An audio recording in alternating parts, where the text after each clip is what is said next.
Hey, what's up, y'all? This is Alan. We're getting going on some smokers and a grill. Same as before, a couple different ones. This is just getting some of the parts cut out for it. This is another custom size one, 48 by 22.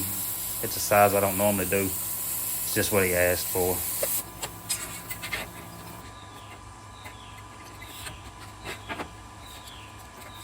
It's some of the firebox.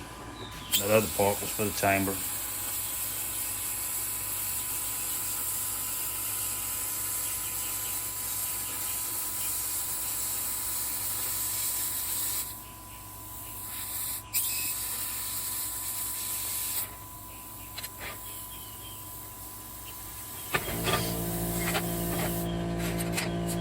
It's all 1/4 inch that I'm cutting up on here.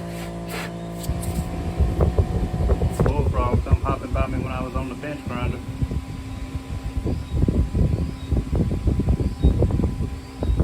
Sucker started to dry out. I need to go feed it some more.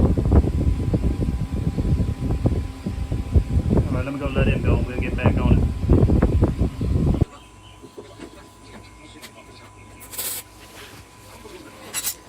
This is the frame for it, the bottom part.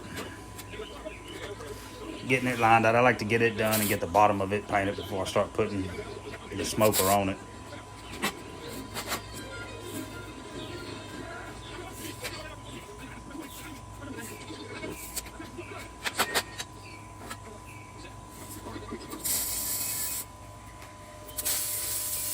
Got it squared up, putting all the pieces on it.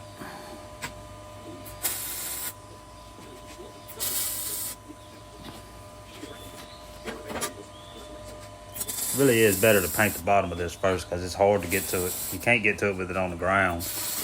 You'd have to hang it in the air to paint the bottom of it. This is just a frame for the grill that's coming along with that smoker. Doing them at the same time.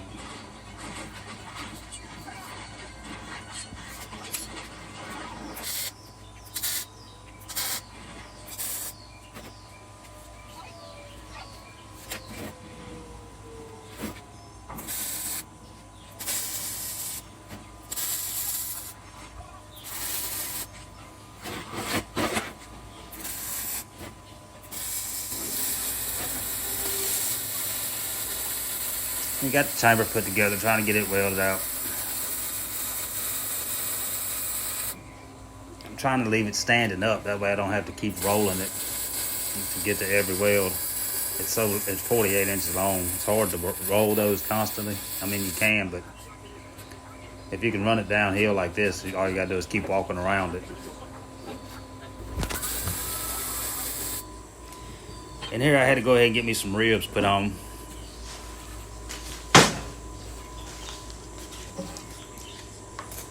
That little pan, it just has some cut up deer meat in it for some chili.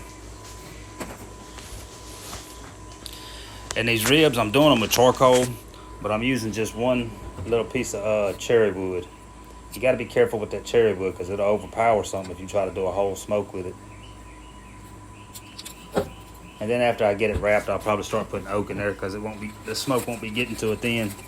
But just one little piece of that cherry, and I'm telling you, it makes an amazing taste to it. That and burgers. I've done smoked burgers with it too, and they came out great. Using this butcher's paper to wrap it in. I'm just doubling it up because the grease is going to soak up that grease pretty good. You have to be careful with that butcher's paper. It's different than foil. And I already got everything done. I got them slightly dry, and that's what I was saying about that butcher's paper. And foil, that grease is just puddling up in there, so it's kind of creating a steam effect at the same time. The butcher's paper, it's soaking that grease up, so it's less time than you would do in foil. But everything came out great. That cherry flavor was in there. It has the Nashville hot marinade on it. Everything. The next day, there was like 4 ribs left and a little piece of sausage left the next day, and they were even better, I'm telling you.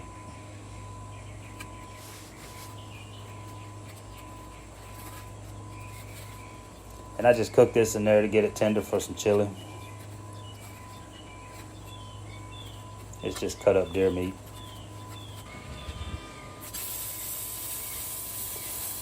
Back over here getting this power box done. I've been doing all this while I was cooking.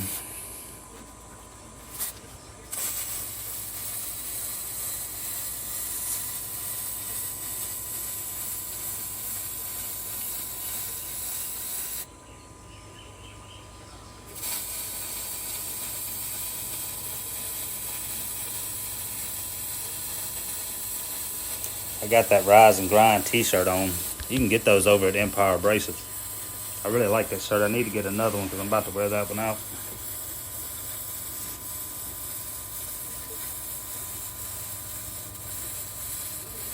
It's just putting the chambers together, chamber and the firebox together.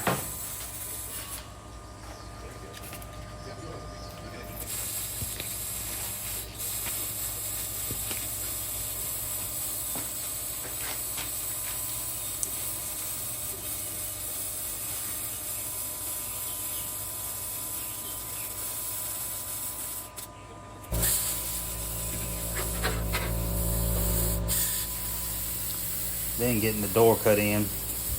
This old plasma, this titanium plasma has been doing okay. I have had to take that thing back. It went out on me. It just quit coming on for some reason. I don't know what the deal was. I was cutting with it and carried some parts off to the table, came back and it was off. And I mean, that was it. It didn't come back on. But they exchanged it for me and everything's been going good since then. Hopefully if it happens again, I'm still in the time frame to take it back again. These are 8-inch solid wheels, getting them on, then getting the legs put on there.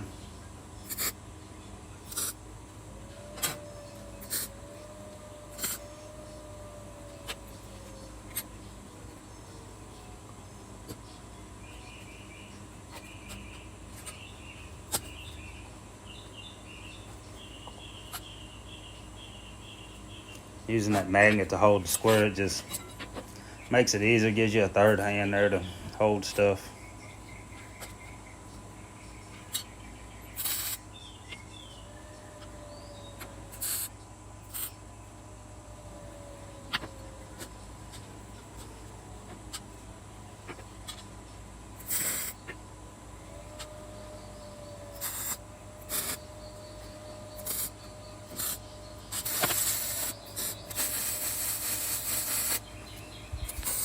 All right, getting it all welded to the stand and everything. Finished welding the legs out down on the bottom.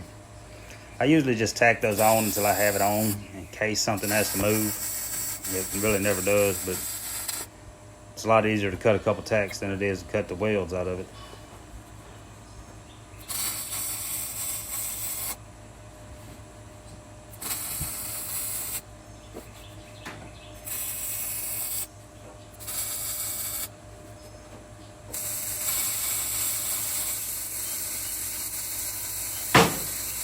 This is one of the pipes on it. This one does have, it can go traditional or reverse flow. They don't always do that. It was just requested on this one. I think the last video had it too. I really only do it when somebody asks about it. But it does work fine. I mean, with the way the plates are put in there, you can make it go either way and it'll do fine. I found that on mine, that's able to do that. Once I put it in reverse flow, I just left it there and never went back, changed it back. So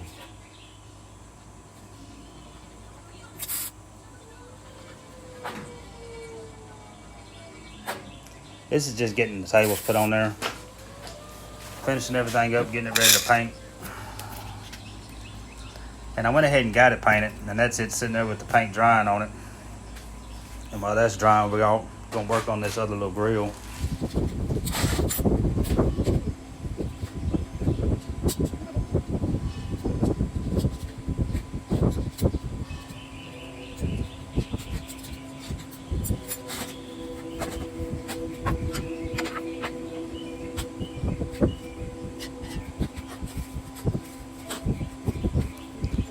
These normally come with these wagon wheels, but I may be doing something, going to all casters on them soon. My little roller broke, and I'm pretty sure the reason I broke it is because I'm forcing this 2-inch through it when it's only made for 1 inch, but it will roll that 2-inch.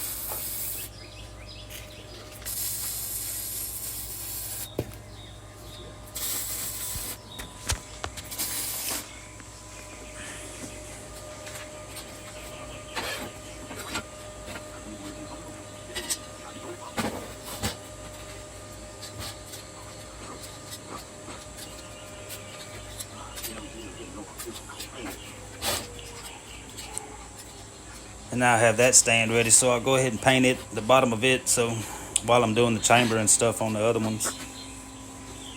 This is the legs for it. Going ahead and get them ready.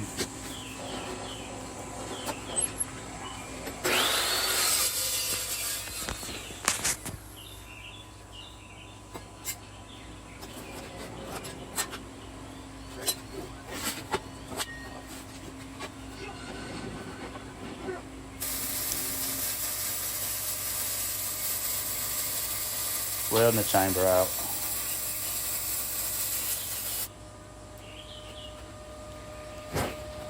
I have a couple more of these coming up here real soon.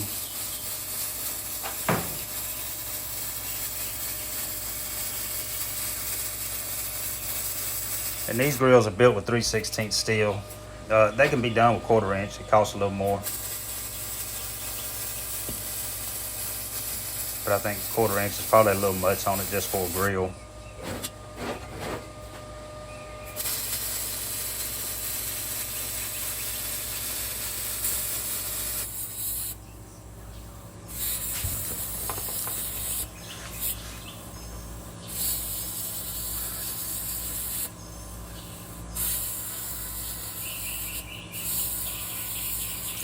Getting the door cut in, just kind of stitching it. I leave little pieces on the top and the bottom that I'll cut out with the grinder.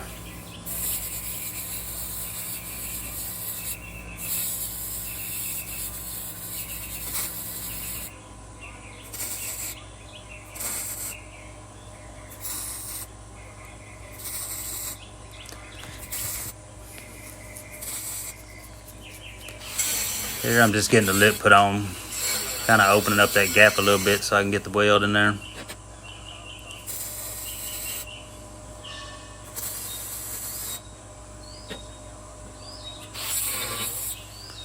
And that's some of those stitches I was talking about.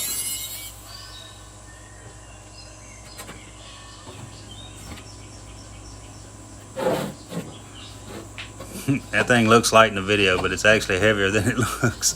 That's the only one that I can pick up like that and put on there by hand, and that's if I have the doors cut out already.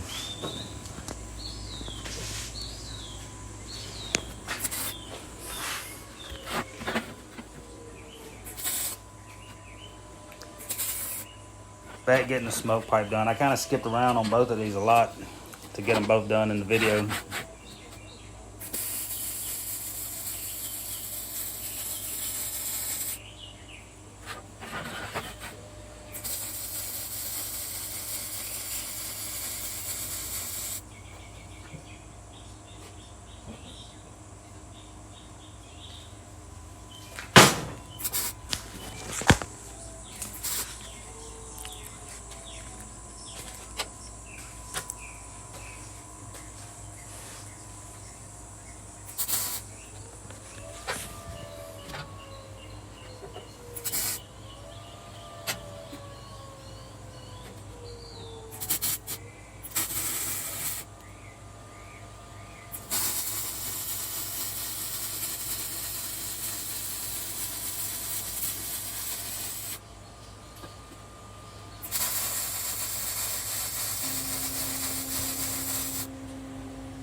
Getting this side door put on here.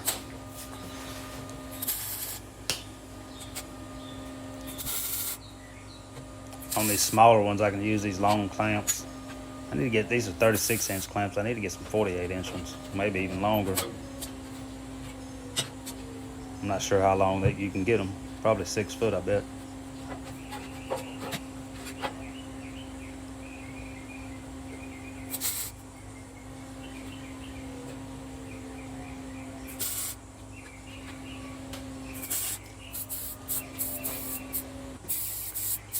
Getting it all painted out.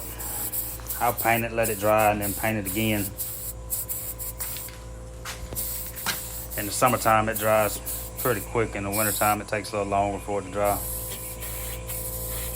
I found it has to be above 40 degrees too. It don't like to cure good when it's below 40. Really, it needs to be at least 50 or 60.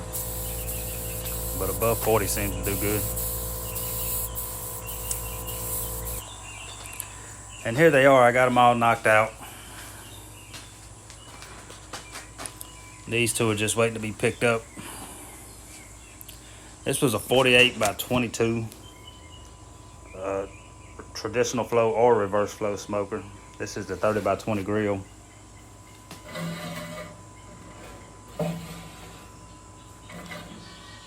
This smoker has 5-inch stacks on it.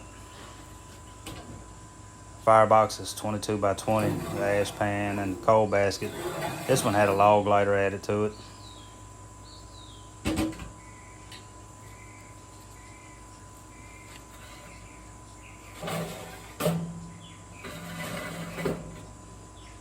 And all the plates and everything are down in there.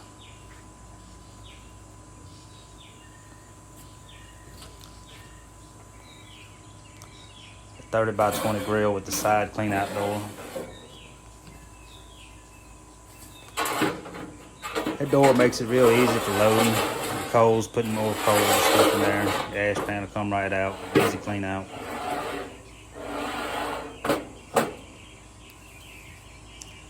Both of the doors have gaskets on them, so it's very minimal leakage. And that'll do it on this one, y'all.